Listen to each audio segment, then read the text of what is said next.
Have you ever walked into a building and just felt something? A sense of awe or calm or maybe even confusion?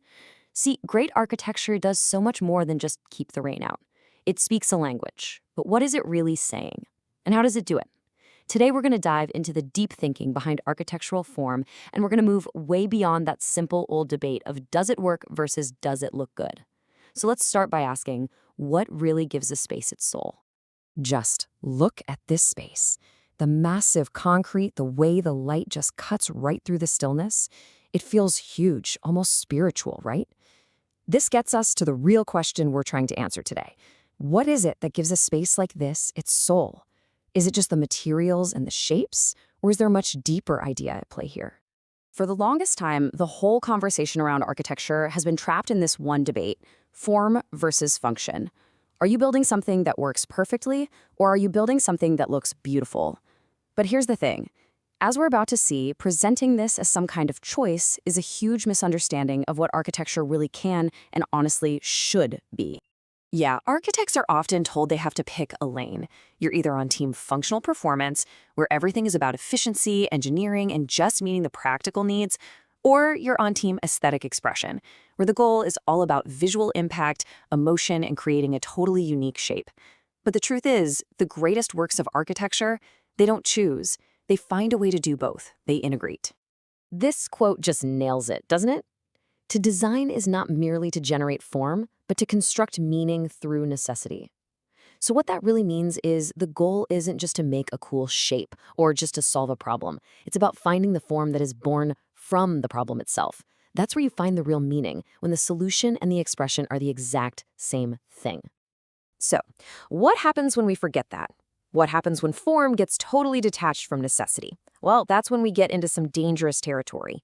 We get what you could call empty novelty, designs that are different just for the sake of being different. And this is the kind of excuse you hear all the time for these arbitrary designs. An architect creates some bizarre, impractical building, and they defend it by saying they're breaking routine or being innovative. But innovation without any purpose? That's not progress. It's just noise. Our source material gives this perfect, almost comical example. Okay, so imagine a bathroom, a sanitary space, and it's designed in the shape of a triangle. Why? No reason other than to break the routine of boring old rectangles. I mean, it's novel, sure, but it's also completely nonsensical. It totally ignores what the space is actually for. And a choice like that isn't just quirky, it's a fundamental design failure. First off, the novelty is completely arbitrary. It doesn't solve any real problem.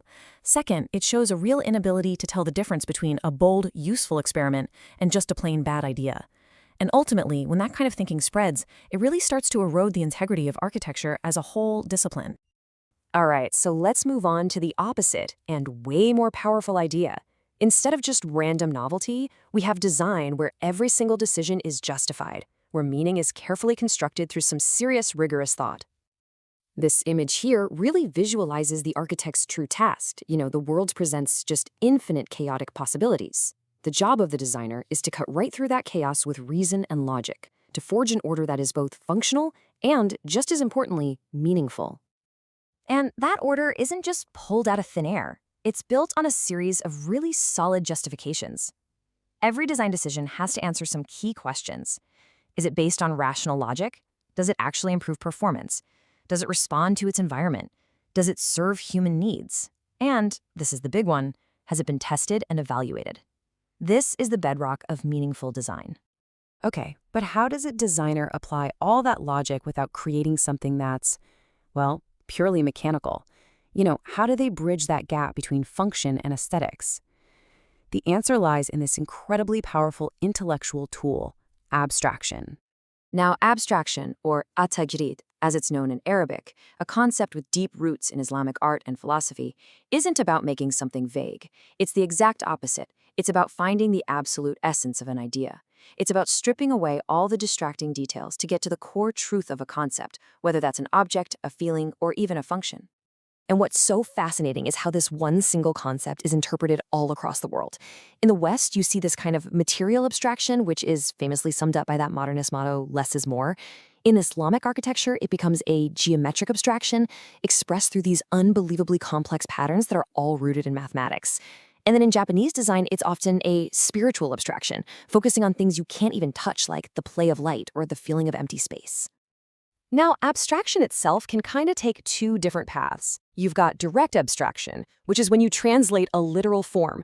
Think of a train station roof that's literally shaped like a bird's wing. It's a direct, geometric reference. But then you have indirect abstraction, which is so much deeper. It's about translating a feeling. The dome of the Louvre Abu Dhabi isn't shaped like a tree, but its complex perforated layers make you feel like you're standing under the dappled light of a palm canopy. See the difference? So, when architects draw inspiration from nature, they can use these different levels. You could directly abstract an animal into its basic geometric parts, or you could go a step further and use its internal structure, its skeleton, as the basis for a building's frame. Or, and this is the most profound level, you can go for emotional abstraction, designing a building that feels heavy and powerful, like an elephant, without looking anything like one. Ultimately, abstraction isn't just some tool for architects, it's a way of seeing the world more deeply, and it's a skill that anyone can develop. So let's look at how you can start training your own mind to think this way. Okay, first, seek the essence, not the label. Don't just see a tiger, see the idea of a pounce, the action. Next, practice deletion. Try this. Can you draw a chair with just 3 lines and still have it be recognizable as a chair? And finally, be inspired by logic. Understand why a traditional mashrabiyah screen provides privacy and airflow, and then you can abstract that function into a totally new, modern design.